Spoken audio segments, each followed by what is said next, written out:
Hey, what's up, my YouTube fam? I'm back. This is Larry with Invest and Build Your Credit and Wealth. So I know I've been talking about, I wanted to put out a complete video on credit repair.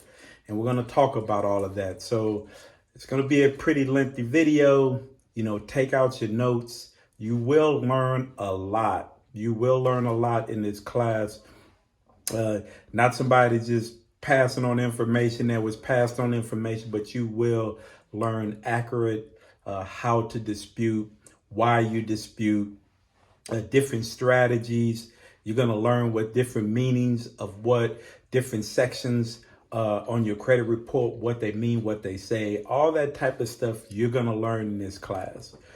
Very detailed, but it's going to be lengthy. I'm going to break it down on all the things you need to do when reviewing your credit and how to attack it, strategize to get you where you want to get with your credit score. But I always want to say something, especially in the credit repair industry, they focus on credit score. I'm going to keep it real with you. For you as the consumer, you're stuck on credit score, right? And their way to say, hey, I could raise your credit score, but your credit score is one piece of you being approved for credit, right? It is one piece. It is not do all, say all. It is not that. And when they tell you that, they're misleading you. There's other factors with your credit report. So for me, if you notice, even though I may say credit score sometime, but you'll hear me say more about your credit profile. That's what's important. What does your credit profile say, right? So I want to just kind of go over some misconceptions. So you got a misconception that floats around to say, and I'm going to explain why they say it and what they should be meaning when they tell you this. Don't pay debt collectors. Listen, debt collectors sue people all the time. You can look it up. It's over a $6 billion operation. Now, I'm not saying that they have legal right to collect all that money, but they do collect that money. It is not illegal. That's the main part I want to tell you. It is not illegal. But if you don't understand debt collections, then you don't know how to attack them to be on the winning side. That's what I'm going to talk to you about today. So when people say don't pay debt collectors, right? Let me keep it real with you. And I know a lot of people out there, you can dispute that stuff. Doesn't mean the debt collector is going to take it off. And I'm going to explain to you why.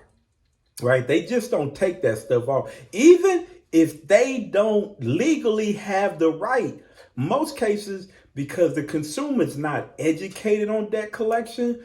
So on the grad, they have a more likelihood of succeeding because of the miseducation when it comes to collection companies, right? So that's why a lot of times people may say don't pay debt collectors, but you have to understand them to strategize to be on the winning side. And we're going to talk about that.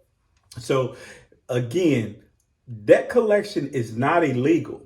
They take people to court all the time. Do they win all the time?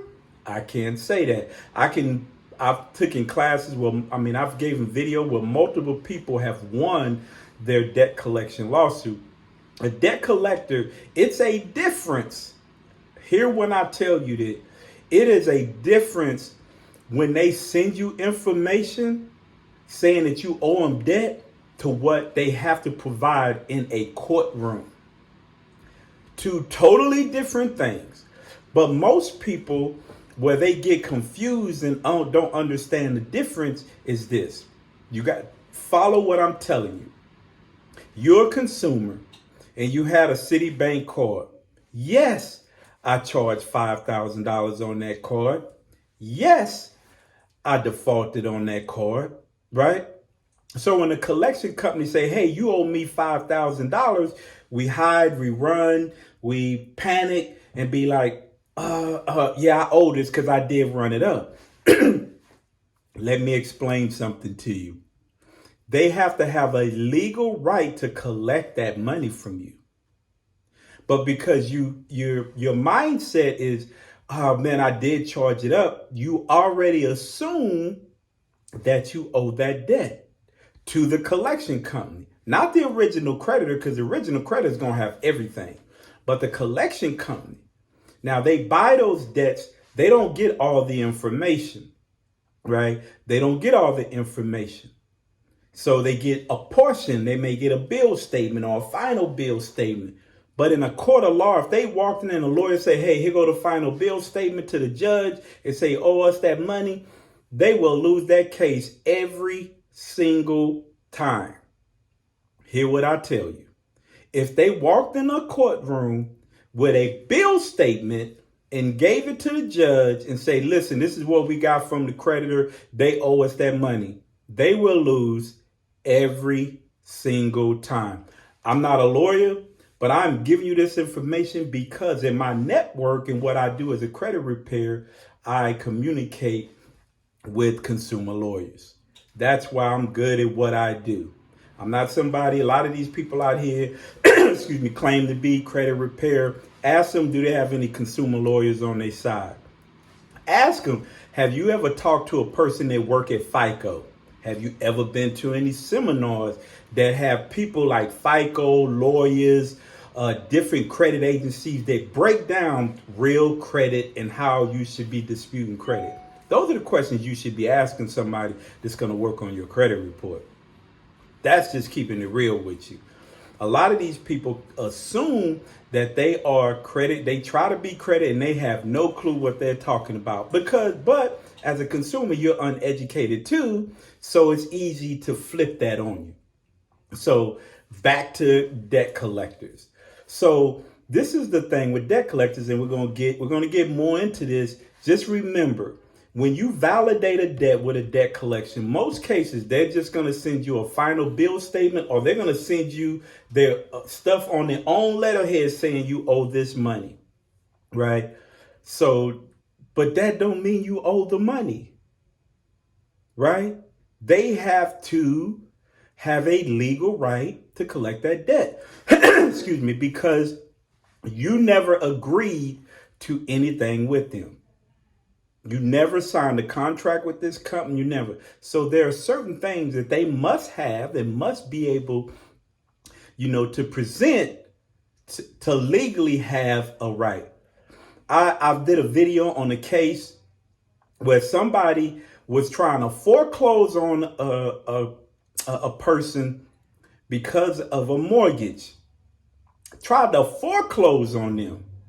Went to court and lost the case because they did not even have any legal standing to bring that to court.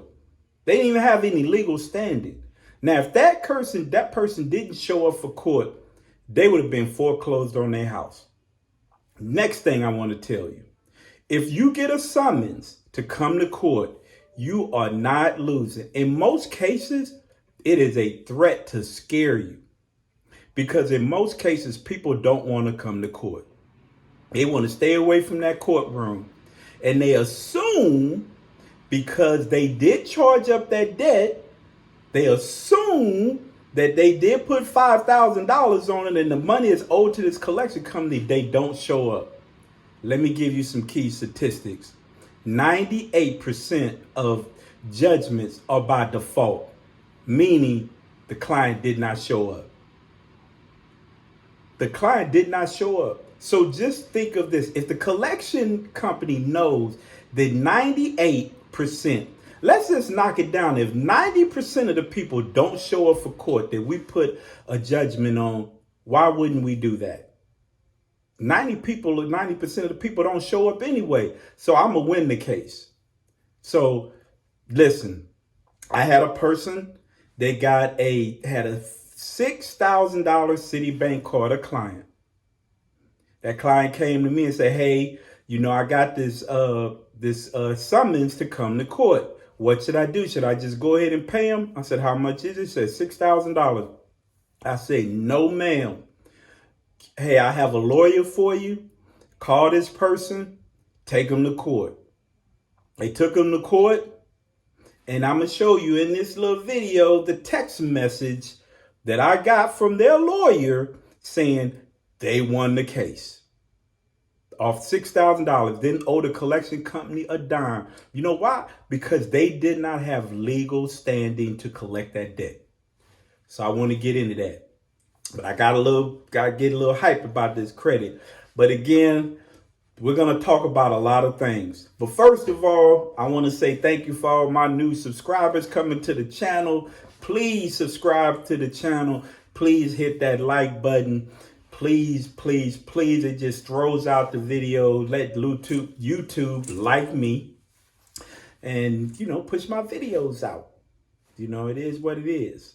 At the end of this video, I'm going to have a special offer for everybody. So if you stay to the end, you're going to hear the special offer. If you skip to the end, you'll get the special offer, but you're going to miss all the good information. Right? So really good information I'm going to be passing out. We're going to cover every part of your credit report. We're going to talk about certain things. We're going to talk about Metro 2, the Fair Debt Collection Practice Act. We're going to talk a little bit about HIPAA, because there's some misconceptions about HIPAA. We're going to talk about that. We're going to talk about a lot of different things in this credit class. So it's going to be pretty lengthy. I understand everybody don't want to be sitting in front of video, but if you want to understand how to fix your credit, I'm going to give you the real key deals, right? So you can do it yourself.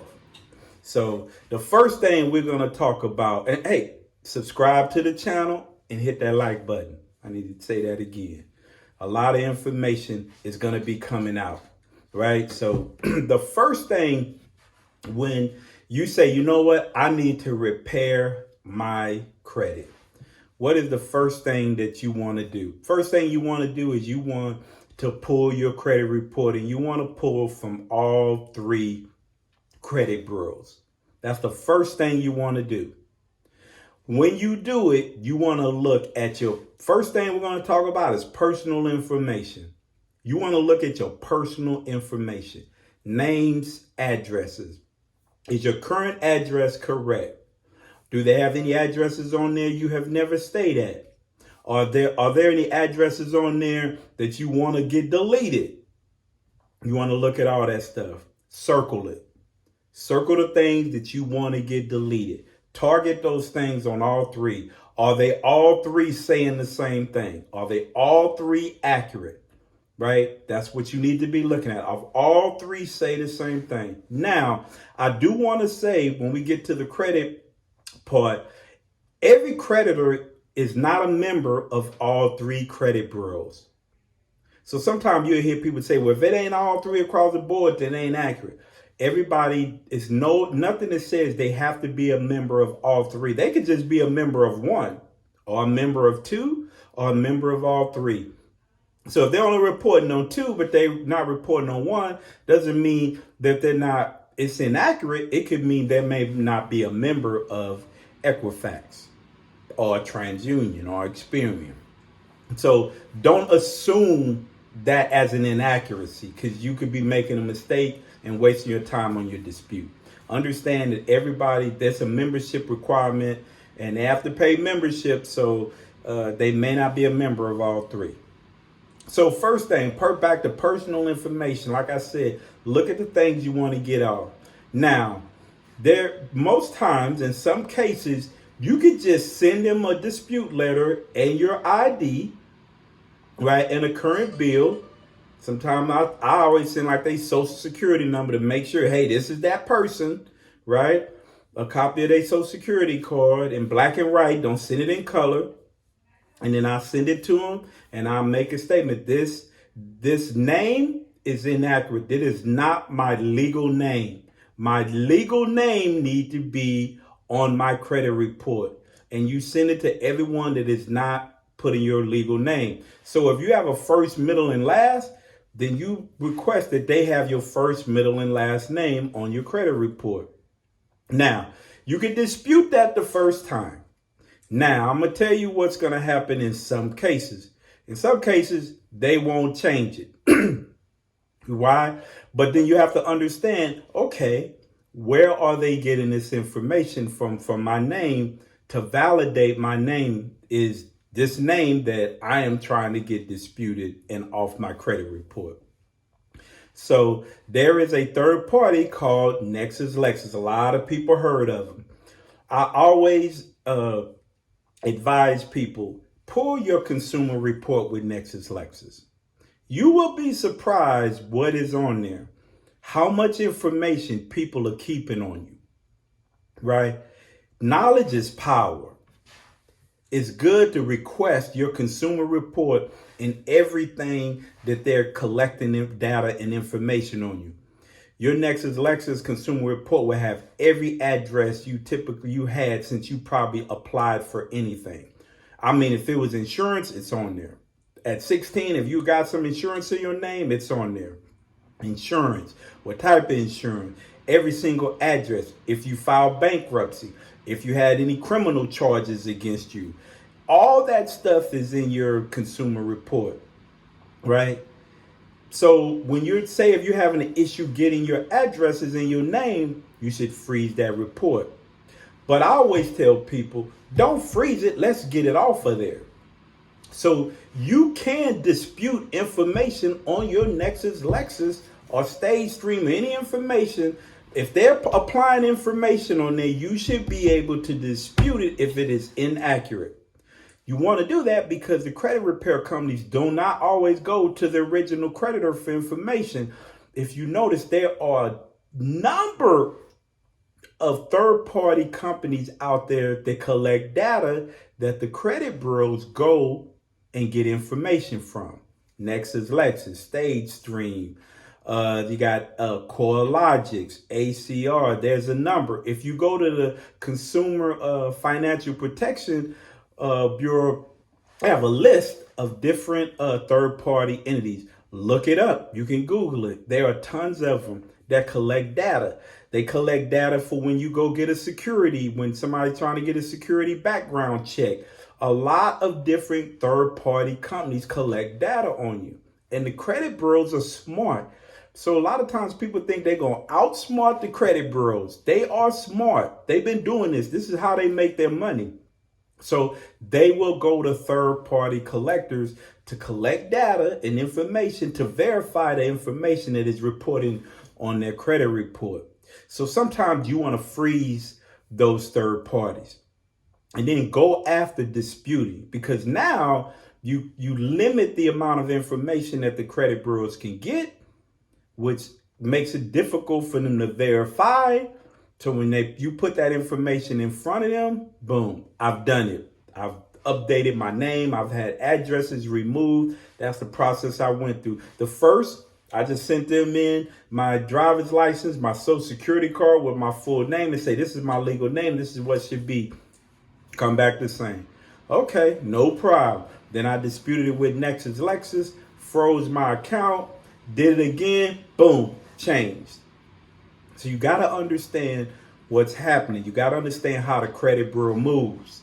You got to know how they operate for you to actually get stuff done. So that's the main thing you should be doing, is making sure, don't be afraid of them having your real name, your real address. You need that. You need all that information to be on there. A lot of people want to get old addresses and get their names fixed because they want to disassociate themselves from negative accounts. That's why they want to do it. So that's the first step you should be doing. Look at your personal information. Is there any inaccuracies, names that you want removed, addresses that you want removed? Get them off. Attack LexisNexis, Stage Stream, free Stage Stream. Pull your consumer report from LexisNexis. Look on there. See if any of those addresses are on there. They're going to be on there. And then you turn around, dispute with LexisNexis to get them off, freeze it, and then go after the credit bureaus and get them corrected. It's a process. Credit repair is a process. That's why some people don't want to do it, right? They don't want to get into it. I'm giving you the detailed notes on how to do it so you can be successful, right? The next thing we're going to talk about is we're going to talk about accounts. We're going to talk about accounts and how I look at accounts. Okay, so these accounts, we're going to look at what you do. The first thing you should do when you go through your accounts is look at your payment history. Go to every account, look at your payment history. Payment history is 35% of your score, right? It's a big chunk. So you want to definitely hit the payment history, right? Because it's an indication that you don't pay your bills on time. You don't pay, and you're more than 30 days late. So listen, from 0 to 29 days, right, to 30 days, actually, you're on time. That 31st day, you are considered late, and the creditor will report you more than 31 days late. It is in Metro 2. Metro 2 states that a creditor, when you're on your 31st day, you are considered late, and they will report you to the credit bureau as 30 days late, right? That is the biggest point. It will kill your credit score. So I tell people all the time, don't be, now if you're a week late, 2 weeks late, 3 weeks late, if you're 28 days late, make sure you pay that bill before it go more than 30 days. You have to do what you got to do. Don't let that negative indicator, because that negative indicator affects any other person that you apply credit for. Now, you may be late every month to Navy Federal. Every month you have a car loan with Navy Federal, but you're never 30 days late. The only people know you were late was Navy Federal. You ain't got to get another car loan with Navy Federal. The next bank that pull your credit report ain't going to never see a late payment. They ain't going to never know you was late. But if you let that bill go 31 days, everybody knows you paid a bill late. Everybody. So never pay your bills late like that. I mean, I get it. You get behind, something happens, you can't make the bill on time, but you should make a point. I got to have it paid before it will report 30 days late. Right. So as you go down and you want to look at all three of your credit bureaus: TransUnion, Experian, Equifax. And then you look, they say you were late. They should all say 30, 30, 30, 60, 60, 60, 90, 90, 90, 120, 120, 120, 180, 180, 180. They should all be in line. If you have what TransUnion says, you are okay. Experian says you were 30 days late. And then Equifax says you are okay. That is an inaccuracy. Period. You circle that. You circle that inaccuracy. And then if the next month is you follow, that's another inaccuracy. That's another inaccuracy. So you circle those inaccuracies, right? So then you do that with every one of your creditors that are not reporting accurate information. The Fair Credit Reporting Act says you must report 100% accurate information. Now, I'm telling you this because people don't know how to dispute. If you dispute properly and the credit bureaus won't correct it, you can legally go after them. But if you don't dispute properly based on Metro 2, the Fair Credit Reporting Act, you can't sue. You can't sue them for negligence. Negligence is when you can really sue them and get money, right? Because they were negligent in their responsibility to correct the information. You sent them the information. You showed them that this information was reported inaccurate. You disputed it properly. You went through the methods. You disputed it. You sent a method of verification. You went back and disputed it again. Say, how did you come up with this information? I've disputed it. I've asked for a method of verification. I've sent you documents to prove that this is reported inaccurate, and you still haven't changed it. Now, you can go after the credit bureaus, right, for that, right? So that's what you want to do. You want to go at 1681I, the I for investigation. They must conduct a reasonable investigation. They can't just put, it's verified and send it back to you. That's not a reasonable investigation. Right? But it's how you dispute that information to get the results that you need. So like I said, back to payments, you go through and everyone that are not lined up correctly, that is inaccurate.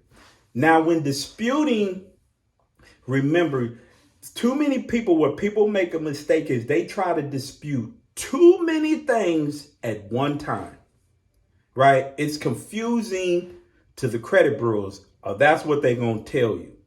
If you're going to dispute a late payment or late payments, you dispute only the late payments. Don't dispute late payments. The open date is wrong. The balance is wrong, because you're opening a door for them. They may just dispute the balance because that's the easiest thing to do. You dispute that the most top block. Typically, I say dispute two things at the max. And the first thing you dispute is the one that has the most grievous, the most grievous infraction, right? That's the one. And the second one should still be related to the first one. Shouldn't be something all off basis, right? Send that in. You don't need to send it in certified mail. That's a waste of money because it's going into a box. Nobody is going to be picking it up. I mean, I don't send. That's just a waste of money. In my opinion, it's a waste of money. You know, an extra $3 and something, it's just a waste. So, but I mean, that's your opinion. But I don't think sending certified mail. Now, if you're doing a collection company, yes, certified mail. But to the credit bureaus, it's a waste of money, right? So go through that with your payment history. Look at that. Go through every account on and start with that first. Don't be all over the place. It gets confusing. Once you've went through all the late payments that you see are reported inaccurate, right? The next thing you do is you go to, what is my utilization? If you have credit, revolving credit, you want to go through that. You want to say, okay, let me look at my utilization. So what you should do is you go through and you find all the balances, every balance that you have, and you add it up in your revolving account. It'll tell you these are revolving accounts or lines of credit. Both the same thing, not installment loans, right? And in that, you're going to add up all of those. So let's give examples. Say that it's $4,089. I'm going to work this out with y'all, right? We're going to do $4,089, and we're going to divide that. Now, all your credit, you have a $5,000 credit limit, right? You divide that, you're going to come up with 0.8178. All you have to do is move the decimal point 2 spots to the right. It's going to change and make it a percentage. And then the utilization on that was 81.78%. That's high. Remember, utilization is 30% of your score.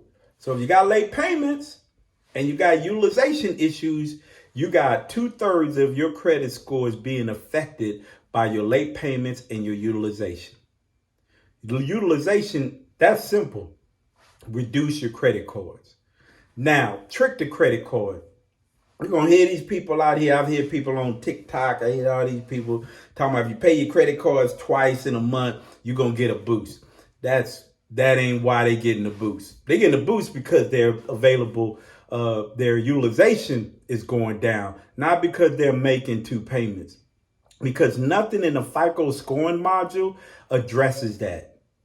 That's just something, I don't know who made that up, but they're saying it's going to trick them to making 2 payments in a month. You just made 2 payments in a month. That ain't a trick.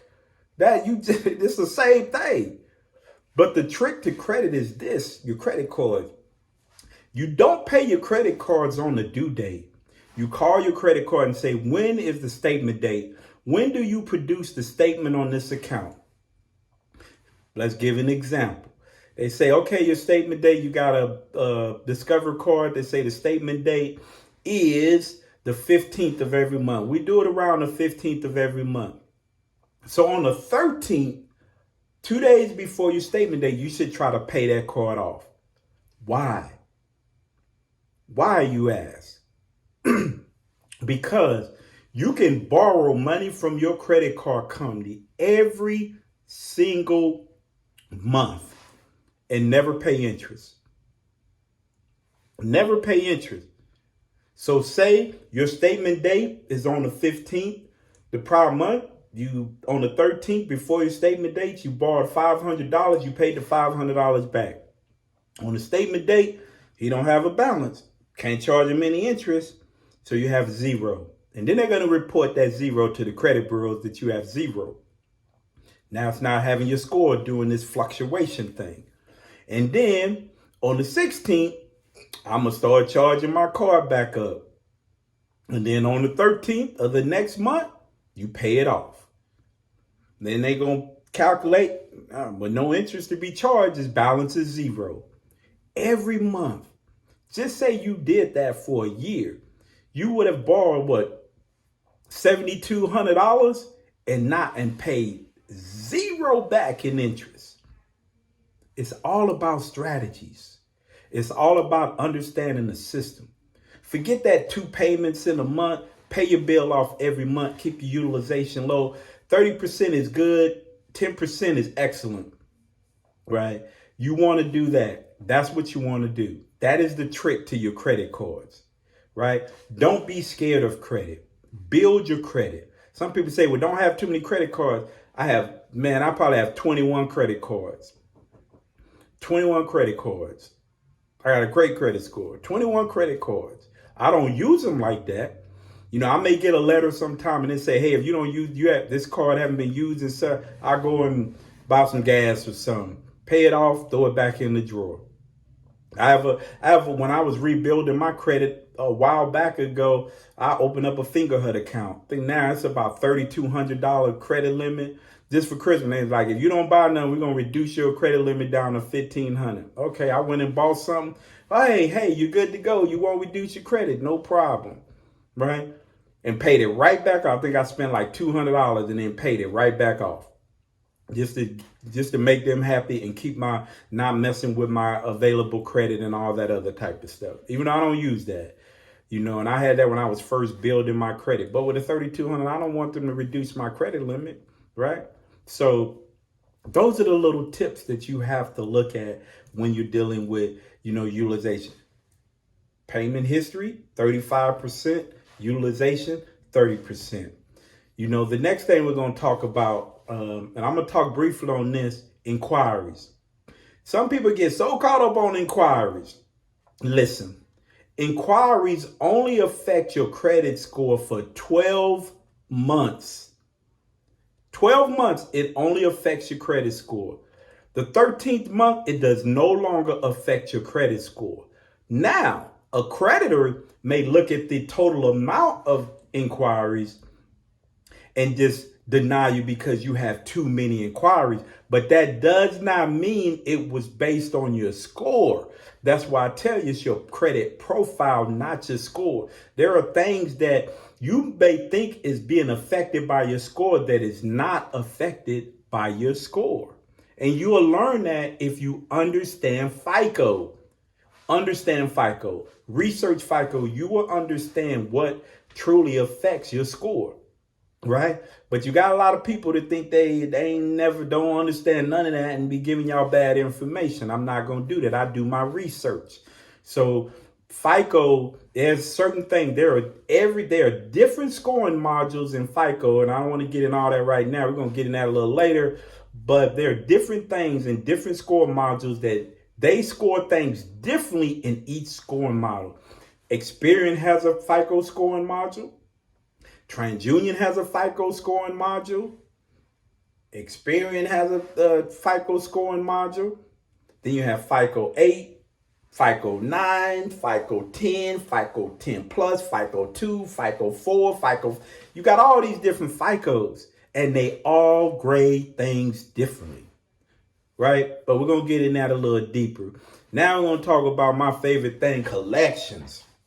Collections. People want to know, how do I get collections off? We talked a little bit about collections, about how they operate. Listen, what the first thing you should do is identify a collection account. Is it reporting accurately? because these collection companies, they be putting stuff on your credit report that's straight up inaccurate, right? There are two type of collection companies. Debt buyers are a collection company that has been assigned the debt. There are some collection companies that are assigned the debt. They could be within a company's credit department, and they are assigned the debt. They didn't buy the debt. They are assigned. But you have companies like Midland Funding, Portfolio Recovery, LVNV. You got a lot of these companies. They are debt buyers. That's what they do. They buy debt. They go out and they buy a massive amount. They buy $100,000 worth of debt, and the debt is probably worth the total amount of the debt is probably say 600,000, but they bought it for 100,000. So pennies on the dollar, they bought it, right? And then they go after you for the full amount. Now you have to understand, when they buy these massive amounts of debt, they're all on a ledger. They're all on a ledger. And listen, that is a lot of debt, right? A lot of information. Now, $600,000 worth of debt. Do you honestly think the creditors have sent them all the information for the $600,000 of debt they just purchased? All the information they need to be able to say, we own this debt and we have a legal right to collect this debt. Do you honestly think they get all that information? No, they don't. They get bits and pieces of it. But again, as consumers, because we're not educated, and because, yes, we did run up that bill, we assume that we're going to owe that debt. Now, your debt never goes away. Your debt never goes away. But there are laws that limit what a person can do. For example, state of California, you have what they call the statutory limitations for contract law, meaning they got 4 years to sue you. If they don't sue you in those 4 years, they just lost leverage. The credit bureau has really 7 years and 6 months to report it. So some people say 7 years.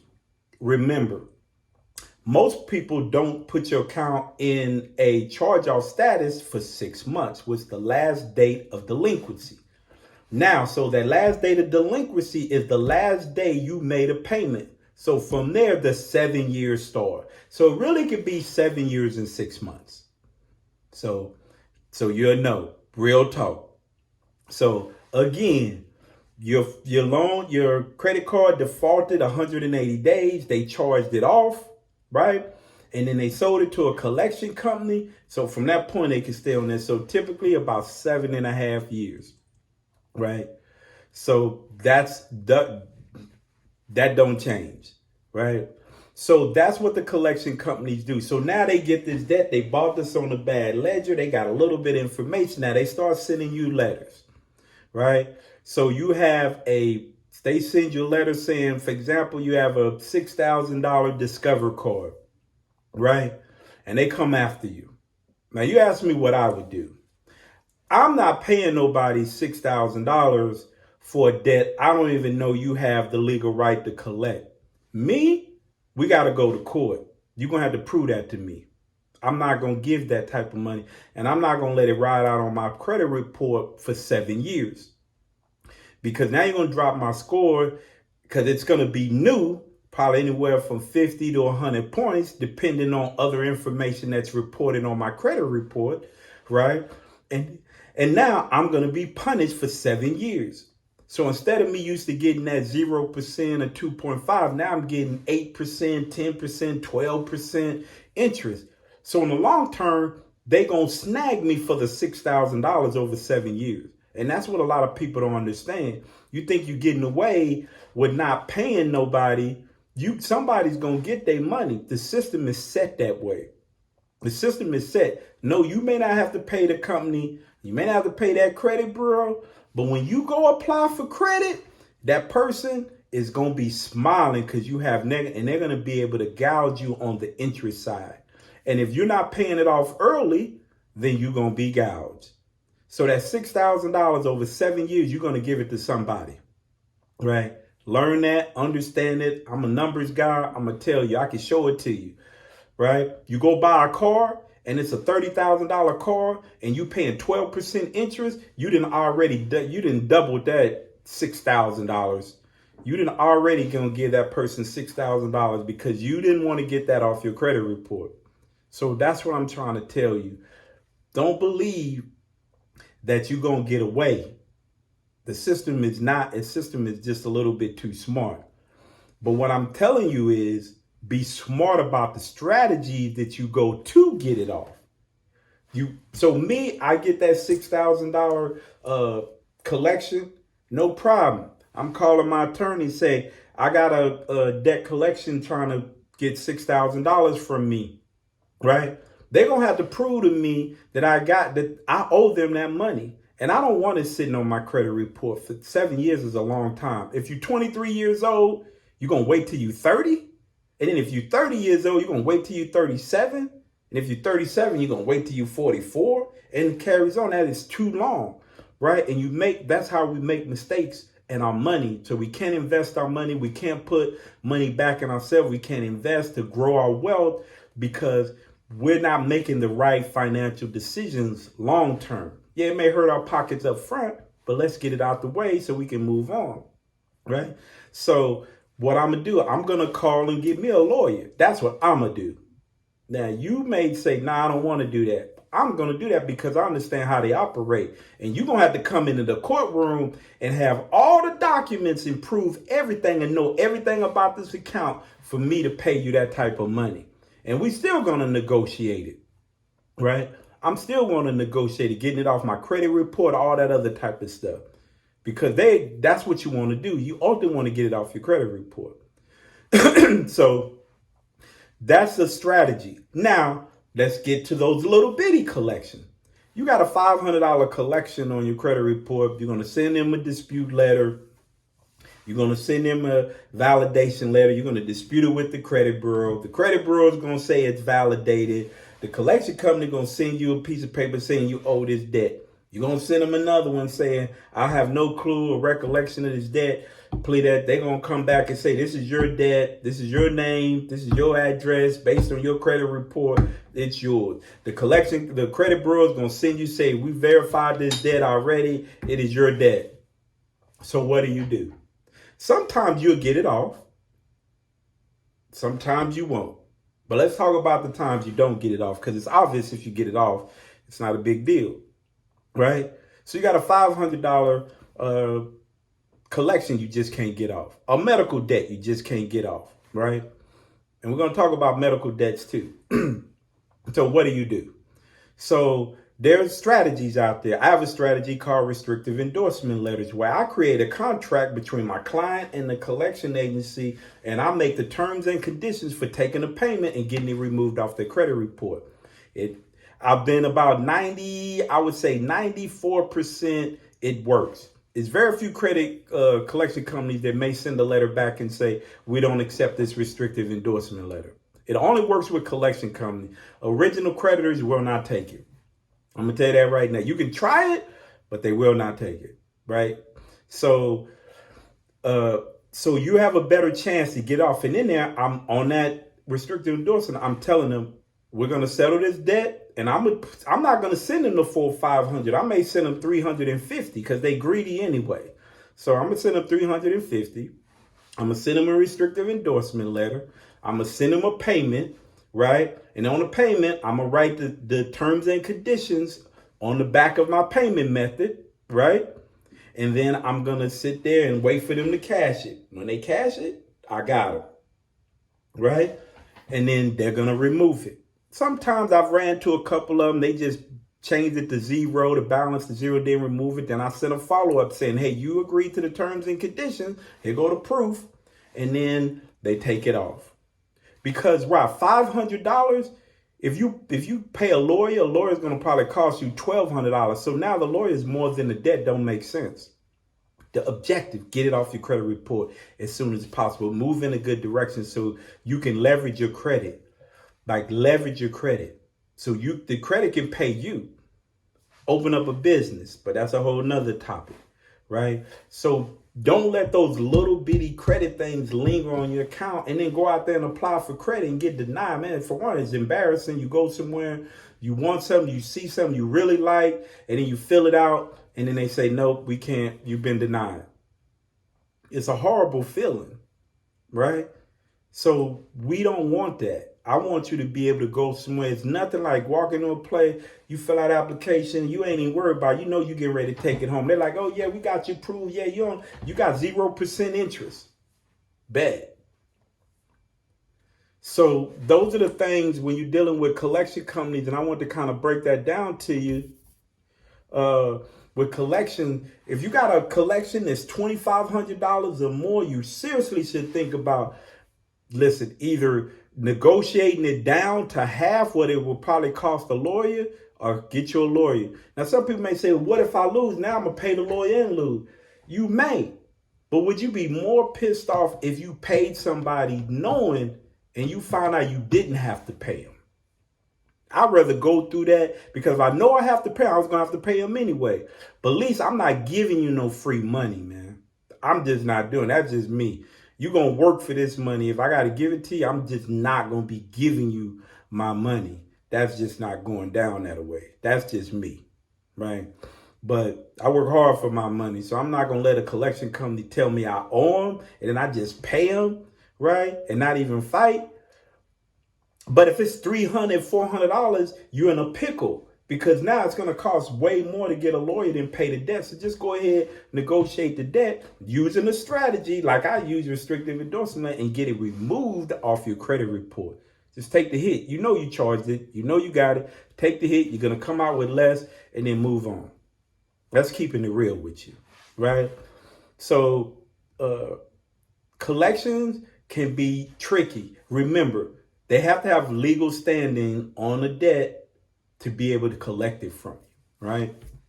So we talked about, if you got any questions or anything like that, shoot me a message, shoot me, I will explain it to you. If you got certain scenarios that I didn't cover, shoot them to me. I'll hit you up. I'll take care of you. Now let's get back into the credit report. We're going to talk about certain things that are on your credit report. I'm going to go over. Date open. The date open is account was originally open, retain the original date open regardless of future activity such as transfers, refinance, and lost or stolen credit card. Valid date open must be reported. Field cannot be 0 or blank. There can never be a blank or 0 in that field. That is an inaccuracy off the top. For companies who report return checks, such as collection companies or agencies, they will report the date of the check. So if you send a collection company a check, that will change the open date on it. Now, they are correct. Listen, if you pay a debt, meaning you don't pay the whole debt, just say you owe $400 and you made payments for $100, and then you didn't pay the other $200. Yes, you will restart that debt over. You will restart it over. But if you just paid that debt off, it's not going to restart the debt. That's not how it works. That's their leveraging to make sure they get the other $200. You extended the debt. But if you paid off that debt all at one time, it's not going to extend it over again. But that's why in your strategies, you make sure you get it removed. The part of your strategy should always be removed. We talked about late payments. Remember, 0 to 29 days past due, right? You want to hit that 30 days, that 31 days, you're going to get 30 days late because you didn't pay it, right?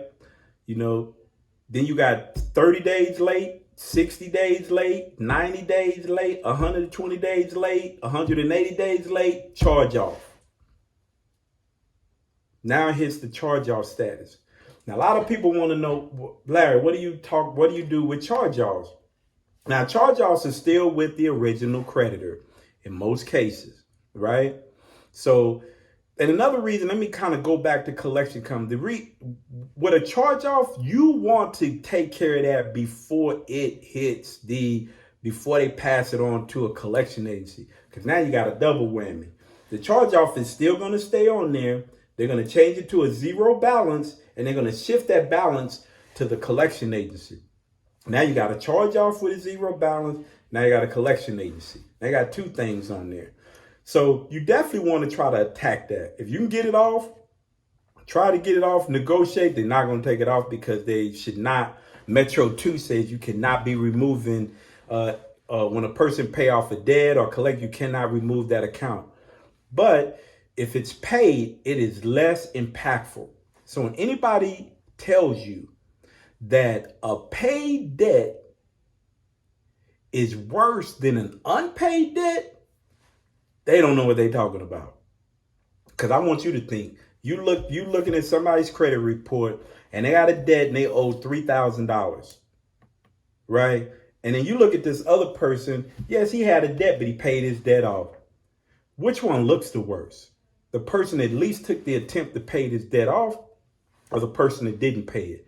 Remember, even though you apply for credit and it goes through a system, there is somebody named an underwriter that looks at your credit application. And there may be certain things that he'd look at that may steer him away from approving you, meaning you got an unpaid debt. That's why when you go buy houses, and a mortgage company will shift away from unpaid debt because it's such a large purchase. The underwriter, you may get past the points, but the underwriter is going to look and say, well, they got this debt for $250. They got this one, pay this collection for $350, and they're going to deny you. The underwriter is going to deny you. So that's why in our industry, sometimes they get stuck on credit. And I'm going to keep it real with you. It's the credit profile is what's important. I preach that to people. Like, if you can't get it off, it looks better if it's paid, that you handled your debt and you're moving forward. Not paying the debt is not going to convince somebody that you're trying to get money from to loan you money because in their mind, they don't think you're going to do the same thing to me that you did to the last person. You don't fix the mistakes that you make. So anybody telling you that, they sending you in the wrong. And if you do get approved, the interest rate's going to be high. The interest rate's going to be high. And you don't want a high interest rate on no car and on no house. You don't want no high interest rate because they will tag you. That's why, all these people that had these Santander loans, been paying on their cars, paying 21% interest, 18%, 23% interest, been paying on their car for 5 years and still owe $10,000, $12,000, $13,000. And they bought a car that was $25,000. Interest will kill you. It will cripple you. So that's why it's important to fix those issues, right? So some people may say, nah, you do how you want to do it. I'm going to tell you how to get done and how to move forward. You don't pay them, you're going to pay somebody. But I've been doing this long enough. I understand the FICO scoring module. So I know if you do. Now, remember, there's a FICO scoring module. So let's talk about FICO. There's a FICO scoring module for mortgage. There's a FICO scoring module for if you want to buy a car. There's a FICO scoring module if you want to do a mortgage.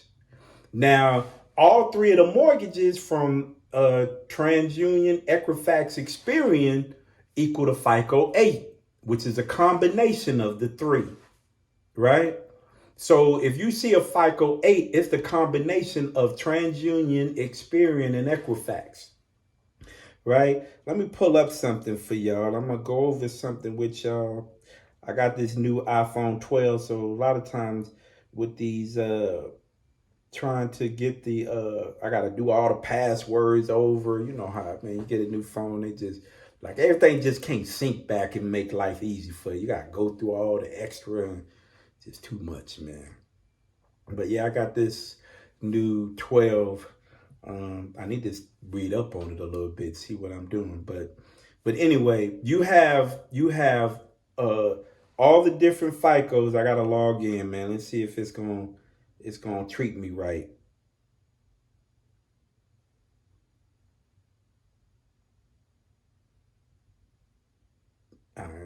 See if it's gonna log me in there. So, but we're gonna go over, like I said, all the different FICO scores. And now, did you know on a FICO 8, if you have a collection that's less than $100, it doesn't even score you. It's not even scored. Look it up. It's not even scored. Right? If you look up FICO, it's not even scored. And I did a video on FICO scores. Okay, so that wasn't right. Let me go back and see. Is it this one? So there are certain things that are not even graded, right? But again, it's a reflection when they look at your credit report, or the underwriter looks at your credit report. It's a reflection. So it could deny you because you have that open debt, right? So make sure when you're dealing with the things that are on your credit report, you want to click. All right, so I had to take a little break and so I can get logged in. So FICO 2 is a mortgage FICO score. FICO 8 is an auto FICO score. Like I said, it's a combination of FICO 2, 3, and 2, 3, and 4. FICO 2 could be a car score. FICO 8, usually credit card companies use that. FICO 3 is a bank credit cards, and then FICO 2 is bank cards. So there are different FICO scores for different types of credit that you apply for: mortgage, a car, credit cards, thing like that. Those are the things you need, and they're all different scores. I can look at mine; they're all different. My FICO 2 is different than my FICO 8 for credit for car. My FICO 2 for car is different than my FICO 8 for car. My FICO 8 credit card is different than my FICO 3 credit card and my FICO 2 credit card. You see what I'm saying? They all score things differently. So don't get caught up in the score. You got to get caught up in what's reported on your credit report. Right? Let me get back in here. So let's talk about things that you need to notice on your credit report. And then we're going to talk off with charge-offs. So charge-offs, let me get back to charge-offs because I know I kind of rammed off and got off charge-offs. Okay, charge-offs, you have a statutory limitations, right, to be sued. That's for collection companies, charge-offs, all of that. There is a statutory limitations for that, right? So every state has their own statutory limitations for contract law. I live in California, it's 4 years. I'm from Texas, 4 years. I think Oklahoma is 3 years. Some states, I think Indiana is like 6 years or 8 years. You got some states that are like 10 years, right? That they can go after you and legally sue you for the debt. So for a charge off, right? Once the statutory limitation has ran out, now they've lost leverage on getting that money. And if they still holding on to it, what can you do? Your next strategy to get a charge off is request a 1099-C. What a 1099-C is, it's a cancellation of debt. Not a 1099, that's kind of for businesses, employment, and income. No, it's a 1099-C. You can look it up, Google it. It is a cancellation of debt. So what happens when you request that? And I always tell people with my clients, let's send them a little settlement offer and request it. And I use my restrictive endorsement letters for that because I want to create a contract with the original creditor to make sure they give me that 1099-C. Because if you get that 1099-C, excuse me, if you get that 1099-C, it will come off your credit report early because they canceled the debt. So say you have a $5,000 charge off and it's 5 years old. It's older than 4 years. It's past the statutory limitations. What I would do is I would send them a letter requesting a 1099-C and settle the debt. Hey, you got a $5,000 debt. I'm issuing a $2,000 settlement and request that you write the rest off on a 1099-C. And if they do that, then that will come off your credit report. It's a strategy that worked, right? Been there, done that. I had a Dodge Charger with Capital One Auto. I'm big into cars and fixing up racing and all the other type of stuff. I dumped a bunch of money into it, blew the engine on my way to Sealy Track and outside of Houston, and then defaulted on the car. And then so eventually I said, I need to get this car. If I'm getting it, this car is holding me back. So what happened? It was already past the statutory limitations. They couldn't sue me for it. We settled for I owed $19,000. They settled for $2,750 and issued me a 1099-C. Now that 1099-C, you have to add it to your income, so it may bump you into a different tax bracket. But I didn't care about that. I just cared it was off my credit report. But that's a strategy you can use for charge-offs. You can try it before the statutory limitations, but in my experience, they don't like to give them that early. They still have enough leverage against you to still try to collect the full amount before they settle that, right? Just because they wrote it off on their taxes don't mean that the debt, you don't owe the debt anymore and you don't owe that. That's a misconception. It's a myth. Anybody tell you that don't know what they're talking about. You still owe the debt. That's just a tax purpose for them, right? That they could write it off and get some recovery back from that lost debt. But doesn't mean that you don't owe the debt anymore, right? So they may want to, you may luck up and they give you a 1099-C. They may want to just clear their books and give it to you. But in my experience, most cases, they don't do that until it's after the statutory limitations in your state where they can't sue you. They pretty much don't have any leverage, right? Because most people, if they can't be sued for it, they're not even worried about it. They most likely just let it ride out on their credit report. But I'm not letting stuff ride out on my credit report. That just ain't me. I just know how much money it'll cost you and how much money you end up paying out over the long term.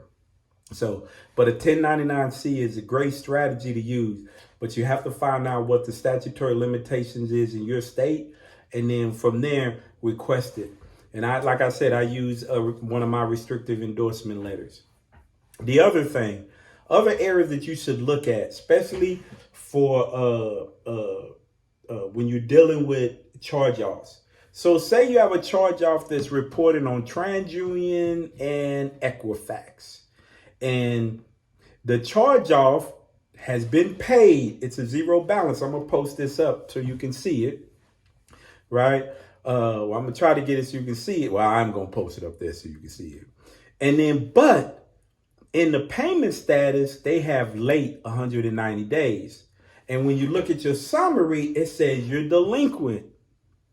So that is an inaccuracy.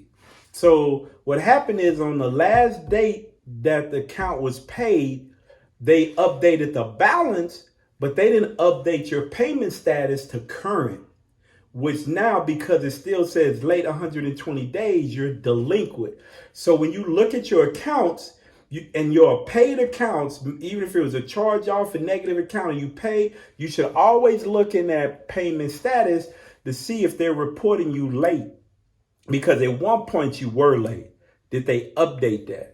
If they didn't update it, then you need to dispute that. Straight to the point.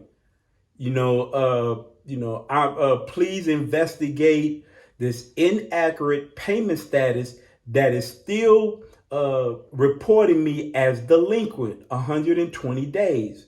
I am no longer delinquent on this account. Please update my payment status to current. That's all you need to say.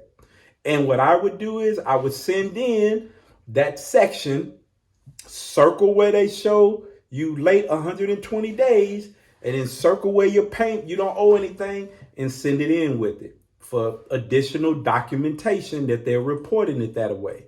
And then on the other one, where your other credit bureaus that are not doing that, you circle to show that it's not reporting accurate on the other ones. So all you have to do, right? Just being strategic, make sure that all the ones that are reporting are all the same. If that's out of whack, that's what you should do. Remember, when you're doing your dispute letters, right, you always want to put section 623.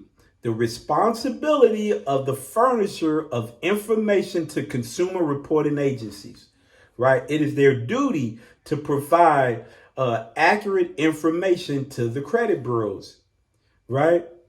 A person who furnishes information to a consumer reporting agency regarding a delinquent account being placed for collection, charged to profits or loss, or subject to any similar actions shall not later than 90 days after furnishing the information. Right? This just kind of go over some of the rules. This rule A.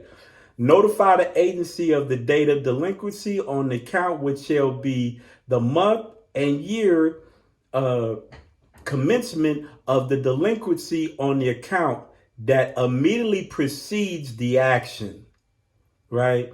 So all that's saying is that the furnisher, the way he has to provide the information to the credit bureaus, right?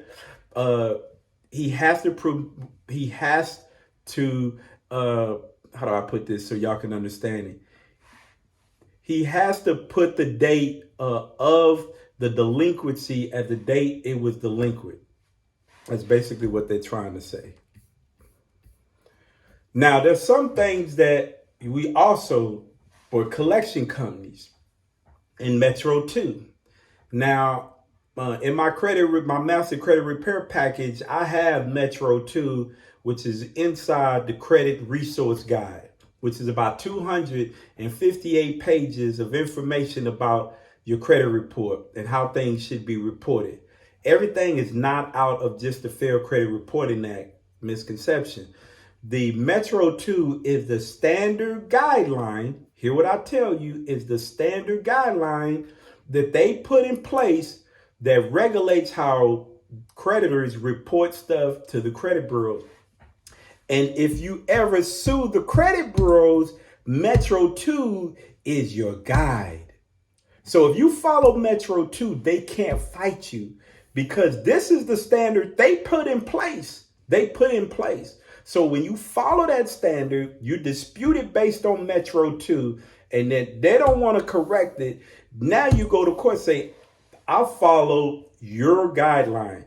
You put out Metro 2 as the standard guidelines or how things reported.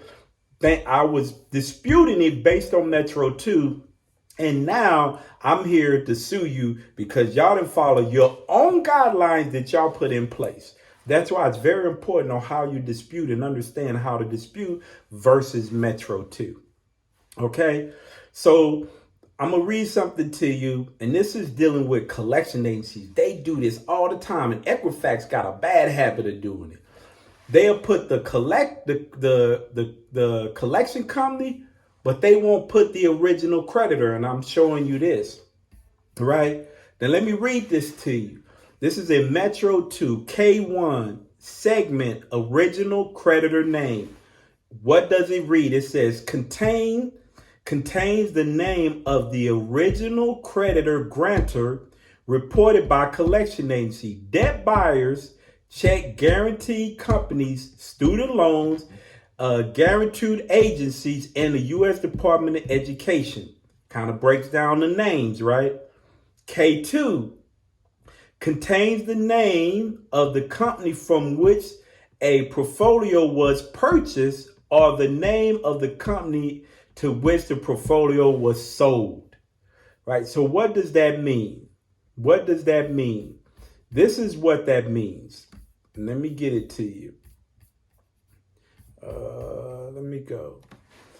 K1 segment must be presented each time account is reported by a collection agency. Debt buyers must report the original creditor's name. You must report the original creditor's name so the creditor knows who the debt is from. Who is the original creditor is from. The purpose of reporting the original creditor name is to help the consumer identify the source of the account when they appear on the credit report. Without the original creditor's name, the consumer may not know what the account represents. Inaccuracy. That is their standard guideline. So if you run across, and I'm showing you one that National Credit Adjust has no original creditor name. Who is this account from? I don't even know who this from. I'm supposed to pay you $4,076. I don't even know where this is from. These are the disputes that you need to put in place. Here go another one. LVLV funding. Just LVNV funding. No original creditor name, nothing. And then they're reporting a past due balance, which is wrong. They're reporting a payment status of 120 days, which is wrong, right? All these are negative things that are misplaced or wrong. So when you're looking at collection companies, they must have the original creditor's name. Now, if you notice, sometimes you're looking at your credit report and they're reporting on all three of them. But one of them is not reporting with the other two. It's reported in a whole different section. Like it's by itself, maybe further down when you're strolling. The reason they're not all together because they're not all accurate across the board, right? They're totally off. So now they're placed in a different place, which is proof that they're inaccurate. You feel me? So if you got LVN funding and then say TransUnion and Experian is reporting it and then it's different, and then you go over to Equifax and it's in a whole different section, that right there is proof is not reported and accurate, right? And when you start really digging down into, you'll see all the inaccuracies of the account, right? Listen, the other things you need to be understanding is the DOLA. You know, the DOLA, which is the date of last activity. That is a date of last activity is the last date any activity was placed on that account. How you can get sometimes the credit bureaus, if you pay attention, you dispute something, they'll move that date. They cannot do that. They cannot just be moving dates, right? Your dispute, that date must stay the same. Now, if you did something with the collection agency or the original creditor, then yes, that date can change. But they should not be changing that date just based on your disputing that item, right? The date of first delinquency, which is the DOFD, right? That is the last date you made the date that account went into delinquency, right? So if you made a payment on the 1st and then on the 31st they didn't get a payment, that is the first date of delinquency. That's why I said it's really 7 years and 6 months, right? That's the first date of delinquency, and that's when the clock starts on how long it's going to report on your credit report. Okay. Little tips. Do not dispute more than, like I said, 2 items on your, when you're doing a dispute letter on a, on your dispute letters. Just dispute 2 things that are the most grievous inaccuracies, but only do 2. Don't do 3, 4, 5. And then when you dispute, don't dispute more than 3 accounts at one time. Right? Don't dispute too many. I promise you'll be way more effective if you dispute just 3 items at a time. I know everybody wants to get it fixed quick, fast, and in a hurry. And there's nothing saying that you can't do more. But if you do more, the strategy is you only put 3 on one page. Send a second page. Right? Like a whole second dispute page. Don't do a continuation.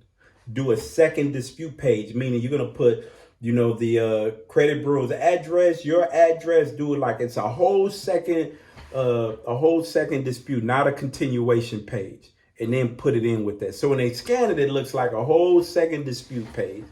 That's a strategy I do. Another strategy I print it all out in red, put it all in red. The only thing I don't put in red is the addresses, but all the disputes I'll put in red. I'll just do it. Right? Because I want to confuse them, because Oscar system, it picks out certain things. It may not dispute things properly. It's a system. It's a system that this information out to the original creditors, and then they send back. But I try to confuse it as much as possible. You're more likely with more success when you do that. Change it up. Your first dispute letter should be different than your second. Don't put them the same, right? Understand your dispute strategies. Have a strategy when you're disputing. Ask questions. What's the best way to dispute? Let me look. Don't be in such a hurry. Take your time. Some people will tell you, you can even write out your dispute, but don't write it out where they can't understand it. If your handwriting that bad, don't do it. Just type it out. If you got a good handwriting and you can print and do a legible, you can do that too. It'll work. A lot of people like doing that, just old school, write them out. Now, a little bit, we didn't talk about bankruptcies. It's a whole nother class. I have to do that on its own because we'll be here for a long time. Bankruptcies are really in depth. And if you want me to do one on bankruptcy, shoot me a note. Say, Larry, could you really do a class on bankruptcies? I will break it down for you on what to do on bankruptcies. But I wanted to go over, if you have any questions, anything that you want to ask about the class I gave, if I missed something, you have a question, please reach out to me. Now, what is the special? Listen, you've been through this class, everybody. If you want to purchase my dispute package, it has a ton of stuff in there. It has the Fair Credit Reporting Act, the Credit Resource Guide, Metro 2. It's got the restrictive endorsement letters. It's got follow-up restrictive endorsement letters. It got affidavits for medical debt, non-medical debt. And I didn't talk about that. I'm gonna have to come back on that. When we did non-medical debt, it's got dispute letters in there. It's got freeze form to show you how to freeze your Nexus Lexus, your stage stream, your core logic. It's got all of that stuff in there. Tons of stuff to help you improve your credit, right? It also, with and stuff in there about creditors that you can get easy, people you can get credit from, right? We didn't talk about that. So I want to talk about that a little bit. But let me hit medical debt. Medical debt. There's a thing out there that if you don't have a HIPAA release form, you can't collect this debt. Misconception. Because medical HIPAA release does not apply to medical billing. Meaning HIPAA release is about the transfer of medical information, right? Or you're transferring medical information, not medical billing. A collection company can go after you for the bill of a debt. They don't need to know why you went. They don't need to know that. All they know is that the hospital, the medical facility said you owe this debt and they're going after you. They don't have to provide all that information. They don't. Now, medical debts are not graded as hard. Rule number 1 is a medical debt cannot be placed on your credit report for up to 180 days, 6 months. Meaning, say you went to the doctor on June, and then say on July, they sent to a collection company. So the point that account was delinquent, they cannot place it on your credit report for 6 months. So say you went to the doctor in June and then it shows up on your credit report in August, you can dispute that off because they've already violated. They have to give you at least 6 months. It gives people the opportunity because of insurance companies. Maybe there was some issue with billing. It gives the insurance companies, everybody, time to make sure this debt gets paid and give you a time to even pay it. But a medical debt cannot be placed on your credit report for up to 180 days, right? So make sure you look at those dates and when that service was provided. And they got to give you at least 6 months before they can put it on there, right? And again, HIPAA does not stop medical billing. And you can ask a collection company for a HIPAA release form, you ain't going to get it. They're not going to send you that, right? So you wasting your time with that one, right? So if you want to believe that, you believe that. Talk to a consumer lawyer. They'll tell you that, right? The other thing, there are certain creditors that are easy to get. My Jury Club, you can Google it. I'll put it I'll put it in the description, and I'll put these in the description. These easy creditors to get. My Jury will give you a $5,000 credit limit. These for people trying to build up $5,000. There's a $99 membership, and you have to buy something at least $100, and they'll put $5,000. Grain, if you have an iPhone, you can download an app called Grain, Grain. They work as a fintech company. They just work on your banking information. So long as you're maintaining, money, you got money rolling through your bank account, they would give you a line of credit up to $1,000 without even running your credit. There's a few other ones that hold on, let me see, because what I do with my little notes, but I don't have my notes on me, so I can't tell y'all the other ones, but I have them listed, so I'll list them out for y'all on the description. I'll put them all on the description. For all the people that's easy to get credit with, there's probably about 7 or 8 of them. Even one of them will give you up to a $10,000 credit limit. Easy to get, easy credit. These are easy credit to get so you can start working on your credit, put some credit on there, and start improving, your credit rating. And then, boost up your credit score. But hey, that's about it. It's a pretty long class. If you have any information, if you have a message, shoot me a message. If you're interested in the credit repair package, $25. You get all that for $25. No brainer. Great deal. Christmas time. Giving them away like hotcakes. If you want it, it's got tons of information. You'll be able to get the whole package for $25. It's easy. You shoot me, my email will be in the link. Say, hey, I looked at your video about improving my credit. I'm interested in the credit repair package. $25. That's all it is. That's all it is. $25 for you to work on your own credit. Now, that's way cheaper than anybody else can, and you'll learn a lot from it. You actually will learn a lot. So that's pretty much it. Please subscribe, man. Hit that like button, man. We're trying to push this out. I need to get better at getting out these videos to my credit repair people to help them improve their credit. But I do investing too. So I'm all about making them dollars. And the better you make your credit, the better I can show you how to make them dollars. So if you got any questions or anything, hit me up. I'm here to help y'all. Honestly, I am here to help you. I'm blessed, so I'm really here to help you. That's why this package is $25. That's it. And I promise anybody that bought on that stuff, they tell you it's pretty good detail. I'm a detail guy. So my affidavits are 2 pages long, detailed, when I send them to a collection company. The restrictive endorsement letter, that's a strategy that works. So dispute letters, all that stuff in there. So it's all to help you. So if you got any questions, like I said, shoot me an email. I appreciate you hanging out with me.